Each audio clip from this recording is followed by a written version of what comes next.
I've been in fitness for over 11 years. I went through a whole 30-pound weight loss transformation myself without giving up my cultural Asian foods. And over the past 3 years, I've helped over 250 high-performing, busy Asian professional men do the exact same thing. And in this video, you're gonna see a live training I did with my clients where I talked them through the prevalence of type 2 diabetes within the Asian community, why it happens, and I broke down 4 key tactical strategies that they could use and that you can also use to prevent those diseases from ever happening and to also, lose weight, get lean, and stay strong for the long term. So hope you enjoy, and I'll see you on the other side. Share screen here, and we'll get into it. Okay, cool. You guys can see my screen okay, though? It's all good? Okay, sweet. Perfect. So we're talking a little bit about blood work today, okay? Because I know a lot of you, when I reflected on the biggest reasons a lot of you came to us at Elite Asian Fitness, I realized that a huge part of that wasn't just about losing weight, it wasn't just about looking better, but it was about blood work, right? It was about, you know, preventing type 2 diabetes, pre-diabetes, high cholesterol, high blood pressure, right? I'm sure a lot of you have maybe gotten blood work recently, and that was the news that kind of kickstarted your journey to like, oh, like I really need to take this seriously, you know? And so what I want to talk to you guys today about is like the key risk factors with blood work, like that a lot of you are probably familiar with, like especially A1C, which is, a risk factor for type 2 diabetes. And really breaking down the science behind it in a way that's actually digestible to you, that makes sense, that's simple to understand, and what to actually do about it. Okay, because I know there's a lot of fear mongering and there's a lot of complicated science out there about, A1C and type 2 diabetes and all these things. But my goal is to just demystify all of that for you and give you a simple framework that will actually be useful to you. Okay. Like I said before, a lot of you came to me for that very reason, right? You got your blood work back, A1C was creeping up, cholesterol was high, maybe your doctor told you were pre-diabetic at some point, right? But the difficult part about these, terms that they toss around is that they'll tell you that you have something wrong with you, but they don't teach you how to fix it, right? They say, okay, you got high A1C, you're pre-diabetic, go lose some weight. Well, thanks. Gee, thanks. What do I do next? What do I actually do with that, right? And so what I want to talk about too is like helping you guys understand why it's happening, why it affects Asians a lot harder than most, and exactly what to do about it so that we can prevent it from ever coming up. And the good news is that you guys are in this program, so we're already doing a lot of the things that will help you naturally prevent it anyway. Okay. So, couple reasons why this can be so common for Asian guys. I'm sure a lot of you have like relatives that suffered from, type 2 diabetes, high cholesterol, high blood pressure, right? And the big myth behind this is that you don't need to be overweight to get these things, especially high A1C type 2 diabetes. A lot of guys think like, oh, well, if I get fat, if I get overweight, that's what's going to make me, diabetic. It's not. A lot of skinny guys, people that don't look overweight, can actually get type 2 diabetes and high A1C because for a lot of us, we carry body fat in not so favorable places like the belly area, right? For some genetic reason that's how evolution played out. A lot of Asian bodies tend to store more fat around the organs, right? Visceral fat, even at lower body weights, right? And men in general tend to hold on to fat in their stomach area first, right? And so that deep fat around the organs is especially the dangerous kind, and that's what directly messes with how your body handles sugar, right, and carbs. The second thing is that sometimes our pancreas can't keep up. So sometimes this is more of a genetic factor where like your pancreas might make less insulin per pound of body weight. And insulin is what like actually helps you control blood sugar, right? So when you have a big carb heavy meal, your body basically has less firepower to deal with it, right? Now, this can be genetic. This is not everyone, right? So I'm not saying this is for all of us, but this is just something to be aware of. Also, a huge part of this for sure is the diet that we grew up on. Rice-based meals, carb-based meals, noodle-based meals. When that's all you're eating and you're not eating much else, then it's kind of like we're already, one step behind. And then if you're sitting all day at a desk and you're not moving around and you're not working out and you have, the sort of sedentary lifestyle, then that kind of compounds everything in the wrong direction, right? Now, the other factor to this is that we tend to have less muscle, not because we're genetically worse at building it, but just because I feel like for a lot of us, we weren't taught to weight train growing up. It wasn't really like a part of, you know, our upbringing, right? And so we naturally don't do it as we age. But if you carry less muscle, that means you have less storage space for the carbs for the carbs that get converted to sugar, and then more of that sugar tends to stay in your blood, and that's what causes high A1C. I'll kind of walk you guys through how that works in a second, but that's a huge factor as well.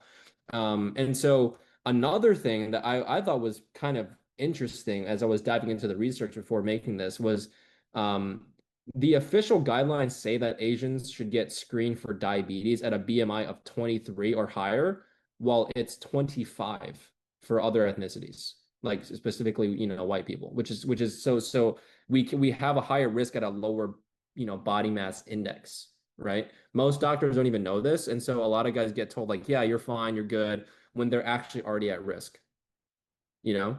And so well, so this last one too is obviously just, you know, the lifestyle choices, right? So these are kind of a couple common reasons that this can happen. So I just want you guys to be aware of all these risk factors.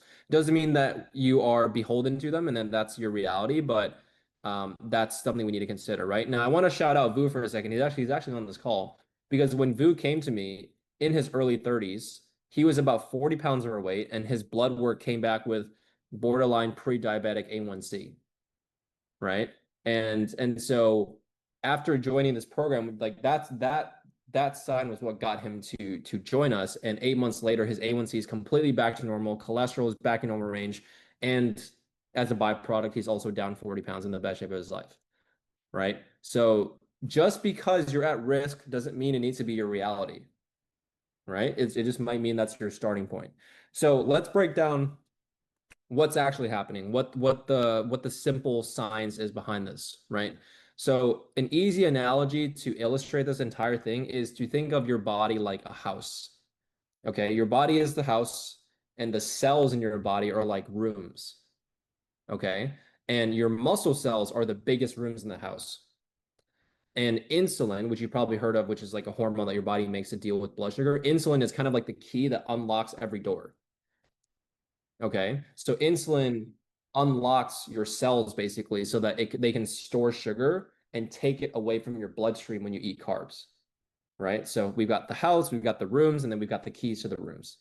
Okay. So that's kind of how you want to think about this in a simple term.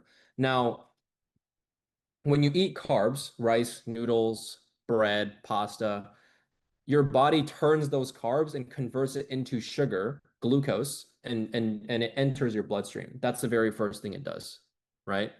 And so from there, your body can do three main things with it. It can use it immediately for energy. It can burn it immediately for energy. It can store the sugar for later when it needs it, or it can store it as body fat. Those are the three main things it does, right? So you guys have probably heard the word glycogen thrown around somewhere. Glycogen is essentially just like the stored version of glucose that your body can use for later. That's all it means, right?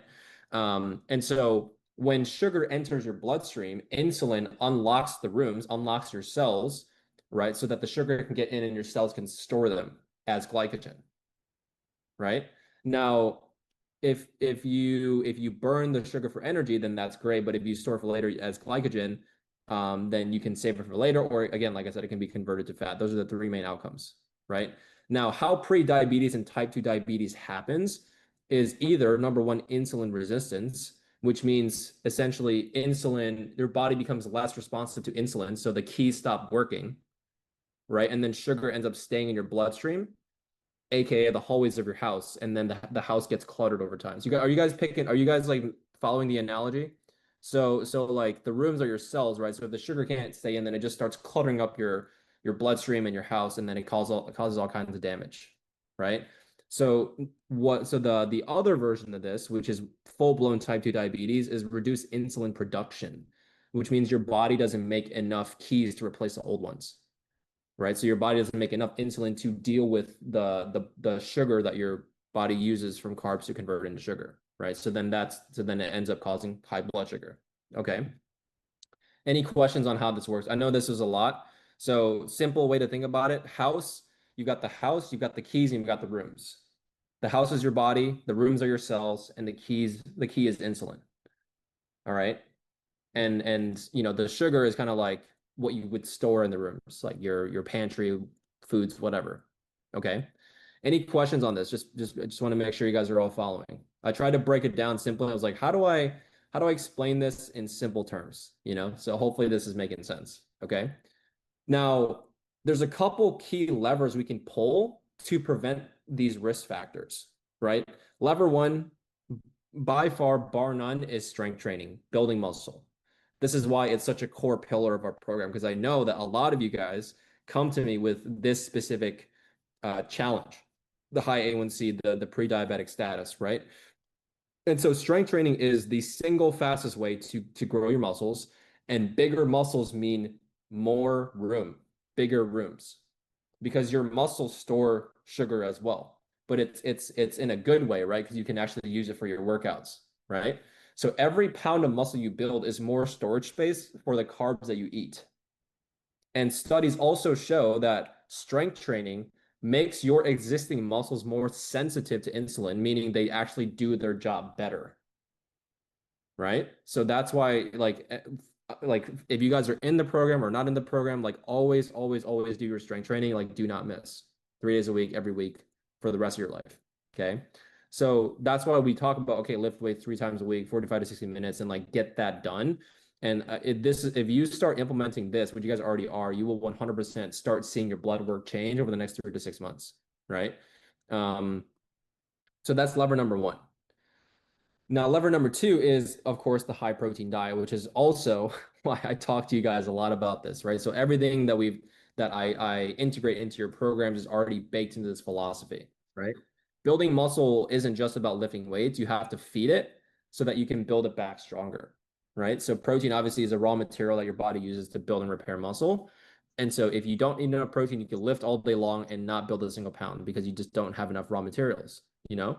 And so protein not just keeps you full and stops the, you know, that crash you get after a high carb meal, but it keeps your blood sugar way more stable.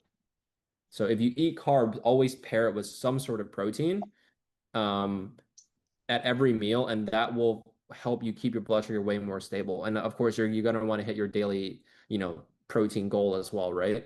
And so when I eat my meals, I anchor with any sort of lean protein, chicken, fish. I was gonna say fish, chicken, fish, beef, eggs, tofu, Greek yogurt, whey protein, and then you just build everything else around it. So as long as you have protein on your plate, you're fine. You know, like that's like that's the core. That's kind of like a what I call a big domino habit. Like it's like what's one domino I can push that will make everything else easier? I would say protein at every meal is one of those habits. Okay. Now, lever number three is to walk, walk, walk, walk, walk. So I'm kind of demonstrating these concepts to you, but also showing you that you guys are already doing this. So I just want you to be aware of why it's working, why it's set up this way, right? Walking after meals essentially pulls sugar straight out of your blood and into your muscles because you're using them to walk, right? Without needing as much insulin to do it. So it basically helps you empty the rooms, essentially. And daily walking also lowers your fasting blood sugar over time and helps your body burn fat more efficiently. So it's a double win-win-win, you know? And so we already talked about tactics with this, right? The 8 to 10K steps per day. The biggest hack though is to take walks after your biggest meals, especially dinner. So that single habit, so if you do the protein at every meal thing and you eat the protein first and then you also go for a 10 to 15 minute walk after, now you're really keeping your blood sugar stable, right? So you can stack these things as well, right? So if you can't walk after every meal, that's okay. I would just definitely recommend doing it after dinner just as a habit. And like that's again like a big domino habit. Okay. Instead of like sitting on the couch and just laying around. Okay. I know it's tempting. I get it, but just do your very best to go for that 10-minute walk. Alrighty. Now, lever number four is smarter carbs and smarter timing, right? Now, that's not me saying that you shouldn't eat carbs. I would be crazy if I said that because I would be going against everything I stand for.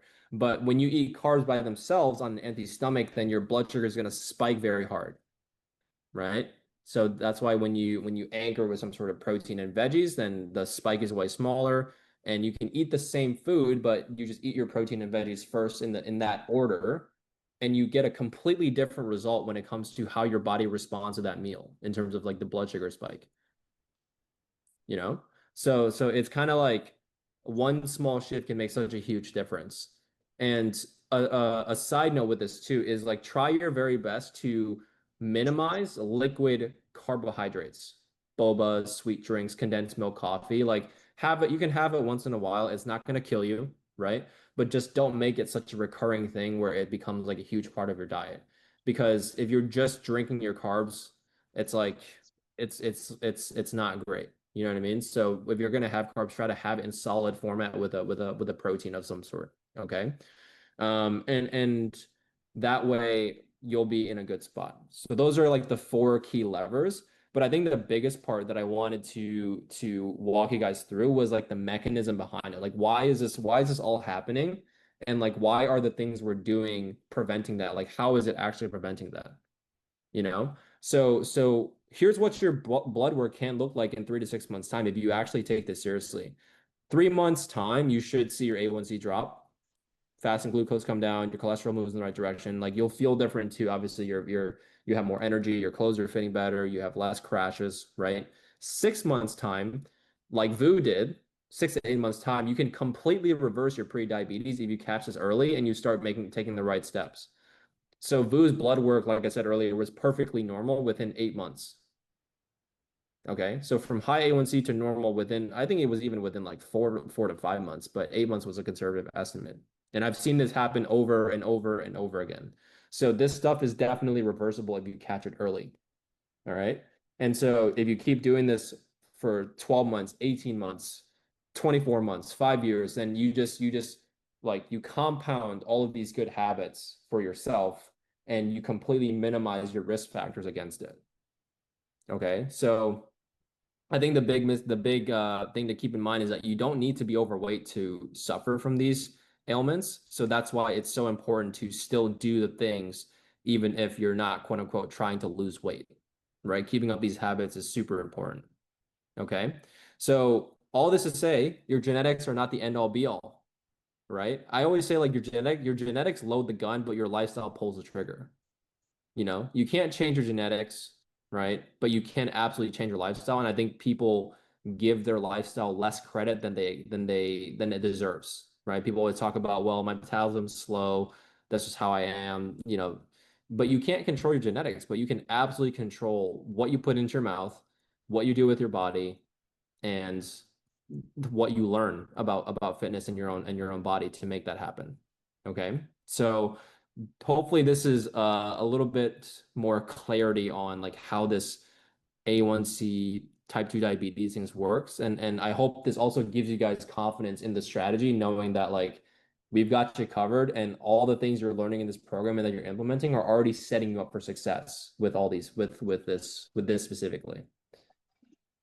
Okay. So I had a question about it last week. And I was like, oh, I should probably break that down and just walk them through it because I'm sure everyone's wondering. You guys hear all these terms online, right? Well, this is what it is. It's simple. It's just house, your rooms, and your keys. All right. Any questions? Any questions for me on this? Questions? Yeah, I have a question. Yeah, Boo, what's up? Yeah, hey there. So what kind of like source of protein do you think is the best for building the muscle? Like, sometimes I can eat like the meat or something, so Yeah, I have to use the protein shake or kind of matcha multi protein to yeah, replace my milk. yeah. Yeah. So do you think is it good and similar to uh, meat or some kind of like protein source from food? Yeah, that's a great question. So protein source quality is subjective, meaning it depends, right? Obviously, the goal is to get as much of your protein intake from like whole food, lean, animal meats as you possibly can. But I do think whey protein is good because it's actually a complete source of protein. Like it has all the amino acids and it's convenient, right? It's convenient, it's easy to intake. So I wouldn't feel bad about having one or two protein shakes a day if it helps you hit your goal. But of course, as long as you're main, you know, your daily protein intake is like 60 to 7, let's say 70% whole foods. Whole foods meaning like animal meats, things like that, like Yeah. fish, seafood, right? Then you should be fine. Okay. Yeah. Yeah. Yeah. That Okay. makes sense. Cool. Yeah, even like Greek yogurt is fine too. So, um, yeah, I think this might, you know, people might disagree with me, but I think like the plant-based protein sources are not as complete, meaning they don't have all of the amino acids necessary. So then you end up having to mix multiple sources together. But if you eat animal meat, seafood, and you know things like that, and you're getting everything all together. So for sure. All right, so that's the training. Hope you enjoyed it. And if you want to learn more about what personalized one-on-one help would look like to create a sort of custom nutritional and exercise strategy for you specifically, for your culture of foods, for your busy lifestyle, so that you can lose weight, keep it off, and obviously optimize your health markers along the way, just DM me the word Asia on Instagram and I'll reach out to you to see if I can help.